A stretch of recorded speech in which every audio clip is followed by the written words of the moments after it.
함께 말씀 보겠습니다. 시브리서 11장 24절에서 26절까지 말씀입니다. 시브리서 11장 24절에서 26절까지 말씀입니다. 우리 교독하시고 마지막 절은 같이 읽겠습니다. 먼저 제가 시브리서 11장 24절 말씀 봉독하겠습니다. 믿음으로 모세는 장성하여 바로의 공주의 아들이라 칭함받기를 거절하고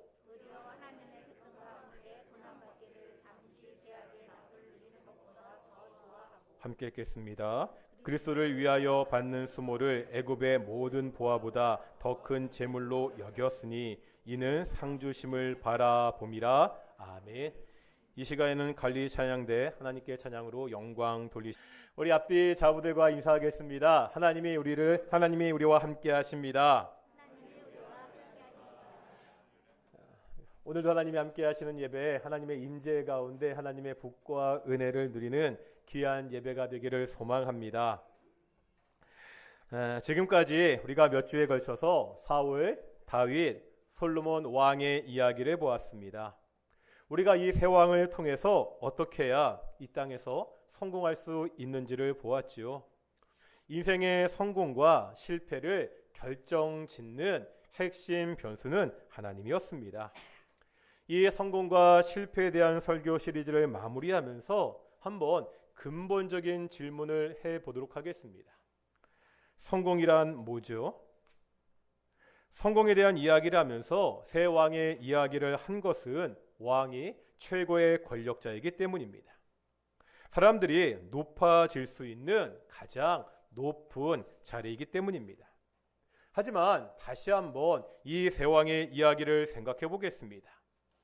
세상은 겉으로 보이는 지위나 가진 정도를 가지고 성공을 평가합니다. 성경은 다르다는 거죠. 겉으로 보이는 지위나 아니면 겉으로 보이는 지위나 그 사람이 가지고 있는 것이 성공의 척도가 아니라는 것을 우리에게 보여줍니다. 하나님이 성공의 핵심이라는 말을 오해할 수 있습니다. 하나님을 잘 믿으면 반드시 높은 지위에 오르거나 많은 돈을 모을 수 있다는 그런 말이 아니라는 거죠. 이것은 기복신앙입니다. 사울이 실패했을 때 사울은 여전히 왕이었습니다. 다윗과 솔로몬도 마찬가지였습니다. 왕이라는 자리가 이 사람의 성공을 보여주지 않았습니다. 아무리요 왕의 자리에 있어도 하나님이 함께하지 않으면 이들은 실패했죠. 인생의 나락으로 떨어졌습니다.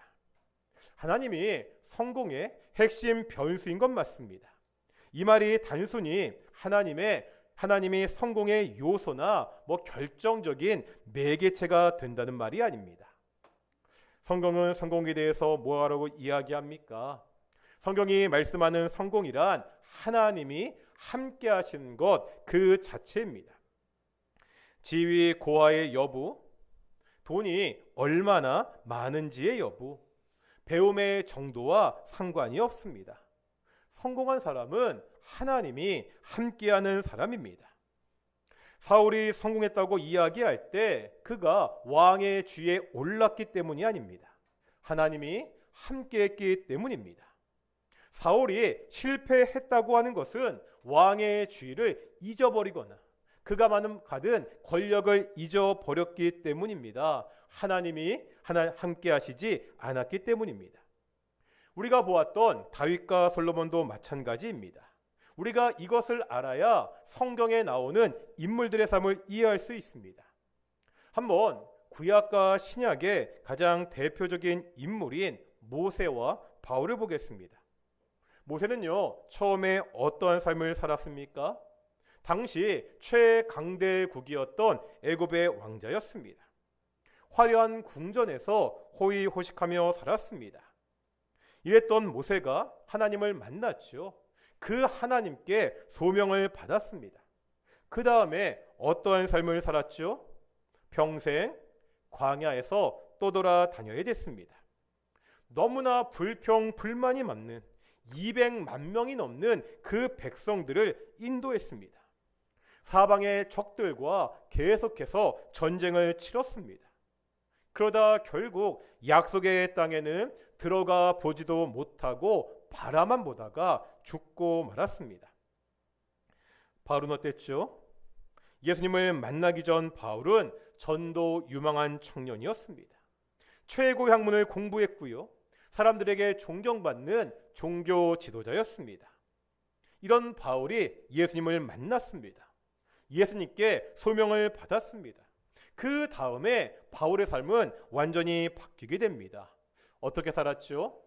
역시 평생을 떠돌아다니며 살게 됩니다. 복음을 전하다가 옥에 갇히기도 하고 매도 맞고 심지어 돌에 맞아 죽을 뻔하기도 합니다. 그러다 결국 바울이 마지막에 어떻게 됩니까? 로마의 감옥에서 참수를 당해 죽게 됩니다. 눈에 보이는 대로 이 두 사람의 삶을 판단해 보겠습니다. 어떤 삶이 더 매력적으로 보이지요? 우리가 선택할 수 있다면 어떤 삶을 선택하겠습니까? 애굽 왕자의 삶, 잘 나가는 청년의 삶이 더 좋아 보이지 않습니까? 하지만 우리는 알고 있습니다. 단순히 겉으로 보이는 그 삶이 전부가 아니라는 것을 알고 있습니다. 우리 삶에서 가장 중요한 요소가 하나님이라는 것을 그동안 우리가 함께 보았습니다. 우리 삶의 가장 소중한 보물이 예수님이라는 것을 우리는 그동안 배워서 알고 있습니다. 하나님이 함께 하시기에 광야에서의 삶이 애굽 궁정에서의 삶보다 성공한 삶이라는 거죠. 예수님이 함께 하시기 때문에 감옥에서의 그 삶도 성공한 삶입니다. 모세가요, 바울이 이러한 삶을 살 수 있었던 이유가 뭐죠? 이 사람들은 알았다는 거죠. 무엇이 성공이고 무엇이 더 가치 있는 삶인지 알았습니다. 다시 한번 오늘 본문 히브리서 11장을 보겠습니다. 히브리서 11장 모세에 대해서 이렇게 이야기하죠. 오늘 본문 24절부터 26절까지 찬찬히 같이 한번 읽어보겠습니다. 시작. 믿음으로 모세는 장성하여 바로의 공주의 아들이라 칭함받기를 거절하고 도리어 하나님의 백성과 함께 고난받기를 잠시 죄악의 낙을 누리는 것보다 더 좋아하고 그리스도를 위하여 받는 수모를 애굽의 모든 보화보다 더 큰 재물로 여겼으니 이는 상 주심을 바라봄이라. 아멘. 모세는 지금 하나님의 백성과 함께 받는 고난을 잠시 죄악의 낙을 누리는 것보다 더 좋아했습니다. 예수님을 위해 받는 그 수모를 애굽의 많은 포화보다 더 큰 재물로 여겼다고 그렇게 말씀하고 있습니다. 그런데 이유가 뭐죠? 왜 그렇게 살 수 있었다고요? 상 주심을 바라보았기 때문입니다. 모세는 이 땅의 즐거움보다 하나님이 주시는 영원한 상급을 바라보았습니다. 성공에 대해서 다시 한번 생각해야 됩니다. 하나님을 의지하는 사람이 성공할 수 있습니다. 이 말이 아까도 말씀드렸듯이 하나님이 우리의 성공을 이루는 도구가 된다는 말이 아닙니다. 하나님이 성공을 위한 도깨비 방망이나 램프의 요정이 아니라는 거죠. 성공은 하나님이 함께 하시는 삶 그 자체입니다. 그러기에 단순히요, 우리가 세속적 가치관을 가지고 성공을 꿈꾸고 성공을 제서해서는 안 된다는 겁니다. 세상에서 성공하는 것, 우리가 돈을 많이 버는 것, 이것이 나쁘다는 것이 아닙니다. 다만 이것들만이 우리의 소망이 되어서는 안 된다는 거죠. 우리가 이 땅에서, 세상에서요, 최선을 다해서 열심히 살아야 됩니다. 왜 그렇죠? 이 세상은 하나님이 우리에게 주신 사명이기 때문입니다. 우리는 하나님이 주신 사명을 가지고 이 땅에서 최선을 다해서 성실하게 살아야 됩니다. 그 결과 세상이 말하는 성공이, 부가 따라올 수 있습니다. 하지만 알아야 되는 것이 있습니다. 이 세상은 하나님이 주신 사명이지 소망이 아니라는 겁니다. 뭐라고요? 사명이지 소망이 아닙니다. 이 세상이 사명이 아니라 우리의 소망이 될 때 우리는 세왕이 겪었던 실패를 반복하게 됩니다. 우리의 소망은 이 땅에 있지 않습니다. 지금 본 히브리서 11장의 말씀과 같이 하나님이 주시는 기업, 상급을 바라봐야 됩니다.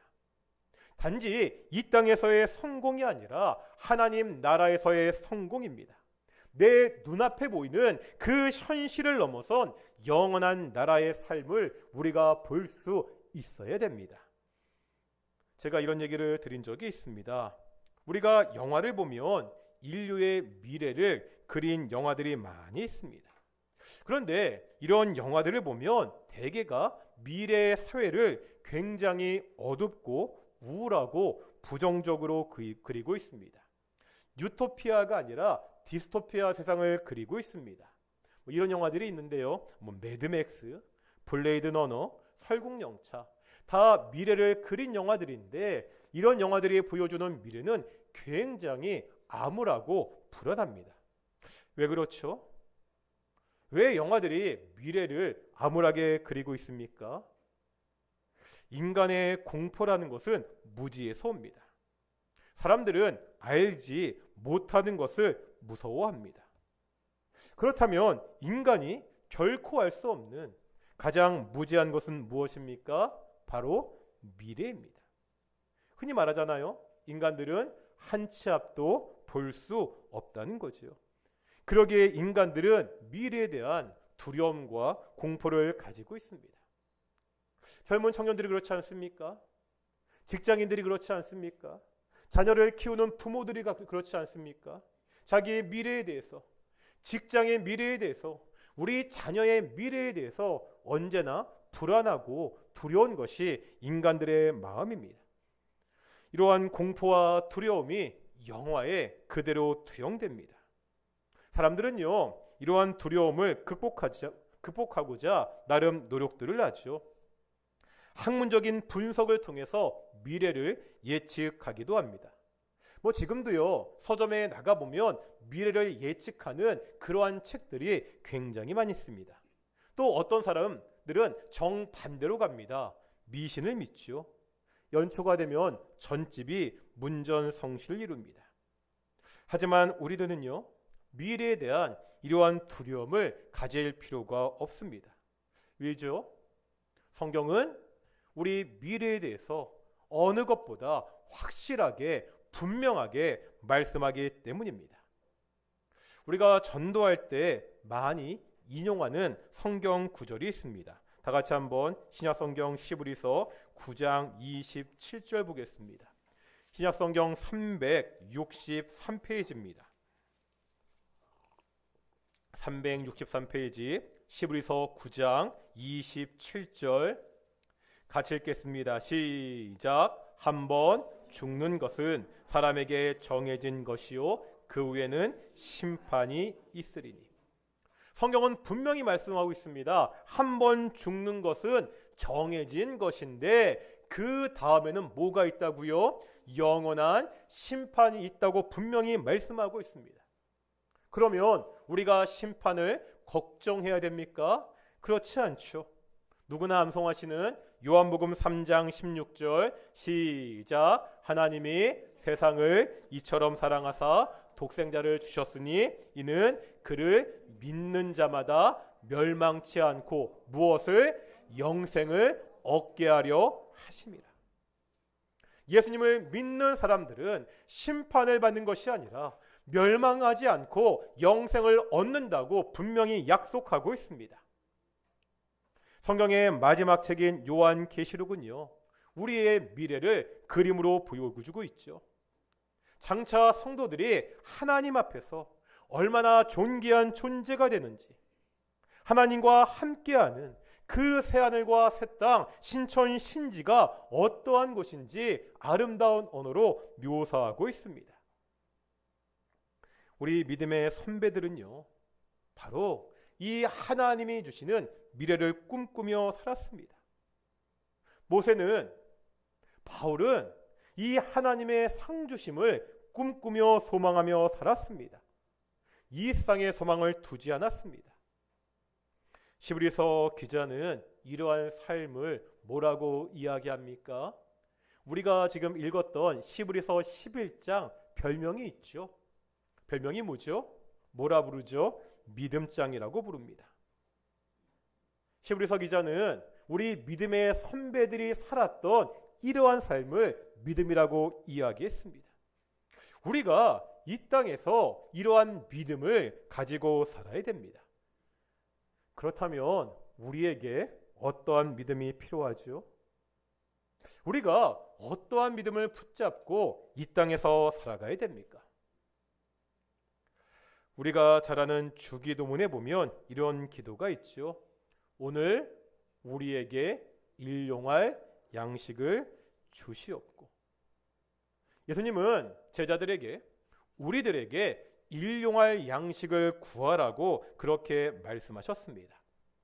일용할 양식이 뭐죠? 말 그대로 하루 먹을, 하루치 양식입니다. 그런데 좀 생각해 보면 이 기도가 좀 째째하다는 생각이 든다고 말씀드린 적이 있습니다. 그렇지 않습니까? 아니, 구하는데 하나님, 나 하루 먹을 양식만 주십시오. 한국교회 많은 성도들이 읽었던 책 중에 야베스의 기도라는 책이 있습니다. 이 책은요, 기도할 때 크게 엄청난 것을, 그렇게 기도할 것을 주문합니다. 우리 자녀들이 대통령이 되게 해달라고 그렇게 기도해야 하다못해 장관이라도 될 수 있지 않느냐는 거죠. 이왕 기도할 거면 하나님, 나에게 평생 먹을 것을 주십시오. 아니, 하나님, 아니면 올 1년 먹을 것을 주십시오. 이 정도는 기도해야 되는 것 아닙니까? 그런데 예수님은 하루 먹을지 일용할 양식을 위해서 기도하라고 하셨습니다. 왜죠? 이 예수님의 기도와 유사한 사건이 구약 성경에 나옵니다. 어떤 사건입니까? 만나 사건입니다. 하나님이 광야에서 이스라엘 백성들에게 만나를 주셨습니다. 아무것도 없는 광야에서 이스라엘 백성들은 하나님이 내려주신 이 만나를 먹고 살 수 있었습니다. 그런데 이 만나에는 한 가지 원칙이 있었죠. 원칙이 뭐죠? 만나가 아침에 내리는데 백성들은 나가서 얼마만큼? 하루 먹을 양만 모아야 됩니다. 그날 먹을지만 광야로 가서 모아야 됩니다. 왜 이스라엘 백성들은요, 일주일치나 한 달 먹을지를 미리 모을 필요가 없지요? 오늘 모은 만나를 다 먹고 나면 내일 만나는 내일 주시기 때문입니다. 그냥 내일 가서 내일 먹을 만큼만 모으면 됩니다. 그 다음 날 먹을지를 하나님께서 주십니다. 이것을 믿지 못하는 사람들이 만나를 많이 모았지만 결국 상해서 먹지 못했습니다. 예수님의 기도도 마찬가지라는 거죠. 일용할 양식을 위해서 기도하라는 것은 우리가 너무 많이 구하면 하나님이 주지 않을까 봐 염려하면서 하나님, 하루치 먹을 것이라도 주세요, 이렇게 기도하는 것이 아닙니다. 어떤 기도죠? 믿음의 기도입니다. 어떤 믿음입니까? 오늘 양식만 구하면 됩니다. 내일 양식은 내일 구하면 하나님이 주십니다. 일용할 양식을 구하는 기도는 내가 매일매일 하나님을 의지하며 살겠다는 믿음의 기도입니다. 우리가 이 땅에서 모세와 같이, 바울과 같이 살기 위해서 믿음이 필요합니다. 이 믿음은 말이 아닙니다. 실제 삶의 현장에서 전능하신 하나님을 의지하는 일입니다. 매일매일 하나님이 공급하시는 그것으로 내가 살겠다는 삶의 고백입니다. 우리는 지금 이러한 삶의 고백을 하고 살고 있습니까? 제가 신에 대한 사람들의 생각을 크게 둘로 나눌 수 있다는 말씀을 드린 적이 있습니다. 유신론자와 무신론자입니다. 유신론자는 신이 있다고 믿는 사람들입니다. 무신론자는 신이 없다고 믿는 사람입니다. 그런데 이 무신론자, 신이 없다고 믿는 사람도 둘로 나눌 수 있다고 말씀드렸습니다. 어떻게 나눌 수 있죠? 첫째는 이론적 무신론자입니다.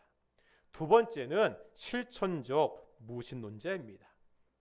이론적 무신론자는 신이 없다는 자기 신념을 가지고 그렇게 살아가는 사람들입니다. 반면에 실천적 무신론자는 다릅니다. 어떤 사람들입니까? 이 사람들은 신이 있다고 믿습니다.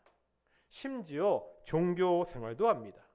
그런데 이 사람들의 삶을 보면 신이 없는 것처럼 산다는 거죠. 신이 있다고 말하면서 정작 그들의 삶은 신과는 전혀 상관이 없습니다. 문제는요, 교회 안에서도 실천적 무신론자가 있을 수 있다는 거죠. 하나님을 믿는다고 입으로 고백합니다. 주일마다 예배 나와 교회 나와 예배도 드립니다. 하지만 일주일 동안의 삶을 보면 하나님과 전혀 상관이 없습니다. 하나님이 없는 것처럼 살아갑니다. 이 사람들이 교회 안에 있는 실천적 무신론자들입니다. 우리는 어떻죠? 혹시 교회 밖에 나가면 실천적 무신론자와 같이 살고 있지 않습니까? 우리가 만나는 매일매일의 삶 속에서 이 믿음을 붙들고 그렇게 살고 있습니까? 우리는 정말로 우리 자녀들의 삶을 하나님께 맡기며 그렇게 살고 있습니까? 이 땅에서 믿음으로 사는 것은 쉬운 일이 아닙니다. 오늘날 세상은 하나님을 믿는 것보다 더 중요한 요소가 있다고 이야기합니다. LG 에이든과 장 바티스트 미스테리스는 빅데이터 인문학 진격의 서막이라는 책이 있습니다. 이 책의 저자들은 구글 엔그램 뷰어라는 프로그램을 개발했습니다. 이 프로그램은 구글이 디지털한 800만 권의 책 속에서 8천억 개의 단어를 분석합니다. 이 단어들이 1520년부터 2012년까지 사용된 빈도의 추이를 그래프를 통해서 보여줍니다. 이 책의 부록에 보면 이 프로그램을 사용한 그래프 몇 개를 예로 보여주는데요. 그 중에서 신이라는 단어와 데이터라는 단어의 빈도수가 어떻게 변하는지를 보여주는 그래프가 있습니다. 데이터라는 단어는요, 1900년까지 책에서 거의 사용되지 않았습니다. 반면 신이라는 단어는 1800년 중반부터 거의 1000단어마다 한 번씩 그렇게 빈번하게 사용됐습니다. 그러다 1900년대에 들어오면서 조금씩 양상이 바뀌게 됩니다. 데이터는 1000단어당 사용 빈도수가 점차 늘어가게 됩니다. 반면 신이라는 단어는 점차 책에서 사용이 안 되게 됩니다. 그러다 1973년을 기점으로 이 사용 빈도가 역전되게 됩니다. 신보다는 데이터라는 단어가 책에서 더 많이 사용되고 등장하게 된다는 거죠. 우리가 사는 현대 사회의 흐름을 잘 포착하고 있습니다.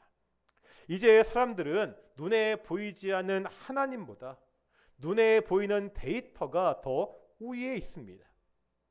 요즘을 빅데이터 시대라고 그렇게 이야기하지 않습니까? 물론 하나님에 대한 믿음을 완전히 저버리지 않았습니다. 하지만 이제 하나님은요, 당장 내 눈앞에 보이는 데이터보다 덜 중요한 존재로 전락하고 말았습니다.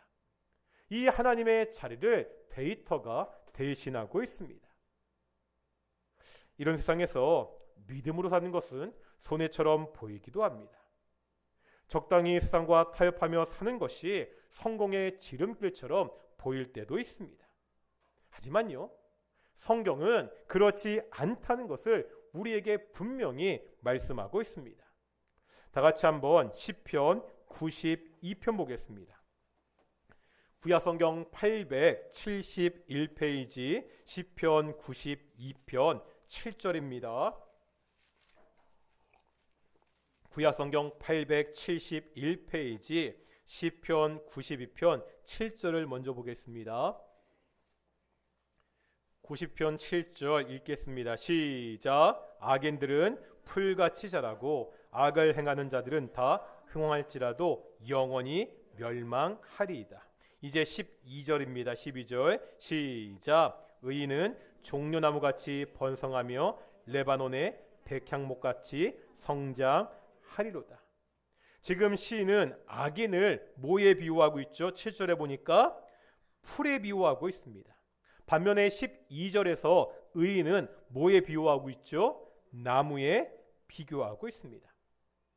풀과 나무를 함께 심습니다. 그러면 풀이 나무보다 훨씬 빠르게 자랍니다.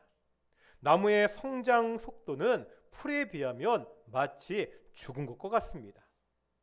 성장하는 속도에 비해서 우리가 속도에 있어서 비교가 되지 않습니다. 그런데 오랜 시간을 두고 보면 그 결과가 달라진다는 거죠. 풀은 해마다 시들어 죽고 맙니다. 반면 나무는 더디 자라는 것 같지만 끝내에 자라 열매를 맺습니다. 결국 최후의 승자는 풀이 아니라 나무라는 거죠. 믿음으로 사는 것은 결코 손해보는 일이 아닙니다. 우리는요, 영생을 믿는 사람들이 아닙니까? 잠깐의 이 생의 삶이 아니라 영원한 삶이라는 끝나지 않는 마라톤 경주를 하는 사람들이 우리가 아닙니까? 이렇게 보면 결과가 너무나 명확하지 않습니까? 결국 이 땅에서 하나님을 의지하고 말씀에 순종하고 믿음으로 사는 사람이 성공합니다. 이 땅에서의 성공을 넘어서 영원한 하나님 나라의 성공을 성경은 말씀하고 있습니다. 어떻게 해야 성공할 수 있습니까? 어떤 사람이 성공한 사람입니까? 성공이 뭐죠? 성경은 단 하나의 정답을 이야기합니다. 하나님이 함께 하셔야 성공할 수 있습니다. 하나님이 함께하는 사람이 성공한 사람입니다. 하나님과 함께하는 것이 곧 성공입니다. 이 사실을 믿고 의지하며 살아가는 사람이 성공한 사람입니다. 우리는 그동안 세왕의 이야기를 통해서 이 정답을 확인했습니다. 모세나 바울의 삶도 우리에게 이 정답을 확인해주고 있습니다. 예전에 수학 공부할 때 그런 말 많이 들어보셨을 겁니다. 정답보다는 뭐가 더 중요하다고요? 푸는 과정이 더 중요하다. 우리의 인생도 마찬가지입니다. 정답은 이미 공개되어 있습니다. 우리는 다 정답을 알고 있습니다. 하나님입니다. 그렇다면 남은 게 뭐죠? 이 땅에서 우리 인생의 방정식을 풀어가는 과정입니다. 정답을 알고 그 정답대로 우리 인생의 방정식을 우리가 풀어가야 됩니다. 내가 아는 그 정답대로 하나님을 믿고 의지하며 살아가는 우리 동인의 성도들이 되시기를 축원합니다. 우리 함께 찬양하시며 말씀을 묵상하며 기도하며 나아가겠습니다. 모든 상황 속에서 함께 찬양하시겠습니다.